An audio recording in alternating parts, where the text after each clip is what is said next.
ചരിത്രപാഠം episode 18 നിഖ്യ കൗൺസിലിന് ആഹ്വാനം. ആരിയൂസിൻ്റെ പുതിയ പഠനങ്ങൾ റോമാ സാമ്രാജ്യത്തിൽ ഉളവാക്കിയ അസ്വസ്ഥതകൾ ഒരു സഭാസമ്മേളനം വിളിച്ചുകൂട്ടുന്നതിന് അന്നത്തെ റോമൻ ചക്രവർത്തിയായ കോൺസ്റ്റന്റൈനെ പ്രേരിപ്പിച്ചു. കൊർദോവായിലെ മെത്രാനായിരുന്ന ഹോസിയൂസിൻ്റെ മധ്യസ്ഥ ശ്രമവും പരാജയപ്പെട്ടപ്പോഴാണ് കൗൺസിൽ വിളിച്ചുകൂട്ടുവാൻ ചക്രവർത്തി തീരുമാനിച്ചത്. ആരിയൂസിനെ അനുകൂലിക്കുകയും പ്രതികൂലിക്കുകയും ചെയ്തവർ ഉണ്ടായിരുന്നതുകൊണ്ട് എന്താണ് സത്യം, ഏതാണ് ശരിയായ പഠനം എന്ന് ആർക്കും നിശ്ചയമില്ലായിരുന്നു.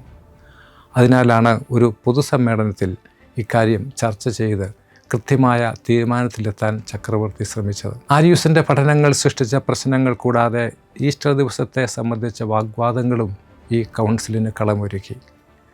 ഈ കൗൺസിലിലേക്ക് ക്ഷണിച്ചുകൊണ്ട് കോൺസ്റ്റന്റൈൻ ചക്രവർത്തി തൻ്റെ സാമ്രാജ്യത്തിലെ എല്ലാ മെത്രാന്മാർക്കും കത്തയച്ചു. അക്കാലത്ത് രാജ്യഭരണ സംബന്ധമായ കാര്യങ്ങൾ ചർച്ച ചെയ്യാൻ രാഷ്ട്രഭരണകർത്താക്കളെയും ഇങ്ങനെ വിളിച്ചുകൂട്ടാറുണ്ടായിരുന്നു.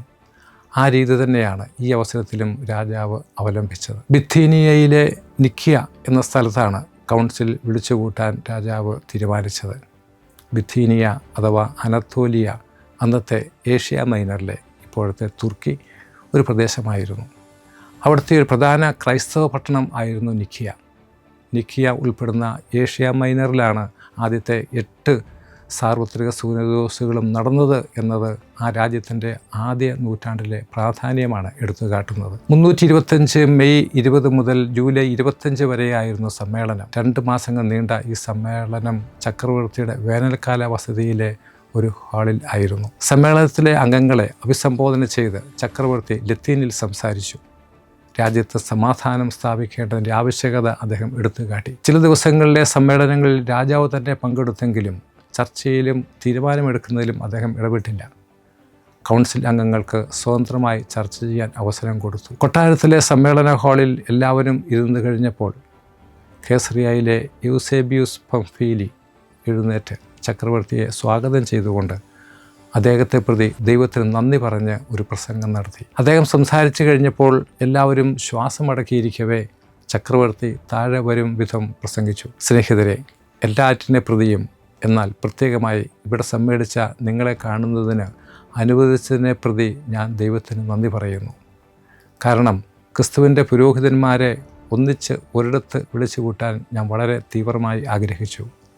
ഇപ്പോൾ നിങ്ങൾ ഏകമനസ്കരായിരിക്കണം എന്നും ആത്മാവിൻ്റെ ഐക്യത്തിൽ ഒരേ അഭിപ്രായം പുലർത്തണമെന്നും ഉള്ളതാണ് എൻ്റെ ആഗ്രഹം. ദൈവത്തിൻ്റെ സഭയിലെ വിഭജനമാണ് ഏറ്റവും വലിയ തിന്മ. നിങ്ങളുടെ ഇടയിൽ നുഴഞ്ഞു കയറിയ അഭിപ്രായ ഭിന്നതയെപ്പറ്റി കേട്ടപ്പോൾ ഉള്ള കടുത്ത ദുഃഖം മറ്റൊരിക്കലും ഞാൻ അനുഭവിച്ചിട്ടില്ല. ദൈവദാസന്മാരും സമാധാനം പകർന്നു നൽകുന്നവരുമായ നിങ്ങളുടെ ഇടയിൽ അത്തരം തിന്മയ്ക്ക് യാതൊരു ഇടവും ഉണ്ടാകരുതായിരുന്നു.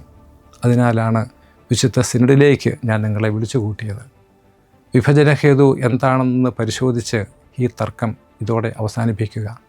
അങ്ങനെ നിങ്ങളുടെ ഇടയിൽ സമാധാനവും അഭിപ്രായ ഐക്യവും പുനഃസ്ഥാപിക്കുക. അതുവഴി നിങ്ങളോടൊപ്പം ഞാൻ നമ്മുടെ പൊതുശത്രുവായ പിശാചിന്മേൽ ജയം നേടട്ടെ. അവനാണ് ഈ ആഭ്യന്തര കലഹം ഇളക്കിവിട്ടത്. ചക്രവർത്തി ഈ വാക്കുകൾ ലത്തീനിൽ പ്രസംഗിക്കുകയും ഒരാൾ അത് ഗ്രീക്കിൽ ഭാഷാന്തരം ചെയ്യുകയും ചെയ്തു. രാജാവാണ് ഇത് വിളിച്ചുകൂട്ടിയതെങ്കിലും അത് രാജാധികാര പ്രയോഗമായി കണക്കാക്കാൻ പാടില്ല. കാരണം നേരത്തെ കണ്ടതുപോലെ സഭയെ അസ്വസ്ഥമാക്കിയ ആരിയൂസ് പ്രശ്നത്തിൽ തീരുമാനമെടുക്കാൻ സഭയിലെ നേതാക്കന്മാരെ വിളിച്ചു കൂട്ടുവാൻ ചക്രവർത്തി ധൈര്യം കാണിച്ചു എന്നത് വളരെ നല്ല കാര്യമാണ്. റോമിലെ മാർപ്പാപ്പമാരുടെ അധികാരത്തിന്മേലുള്ള കടന്നുകയറ്റമായി ഇതിനെ കാണാൻ പാടില്ല. കോൺസ്റ്റന്റൈൻ ചക്രവർത്തിയുടെ സമയോചിതമായ ഇടപെടൽ സഭയിൽ സമാധാനവും ഐക്യവും നിലനിർത്താൻ കാരണമായി എന്ന് ചരിത്രം നമ്മെ പഠിപ്പിക്കുന്നു.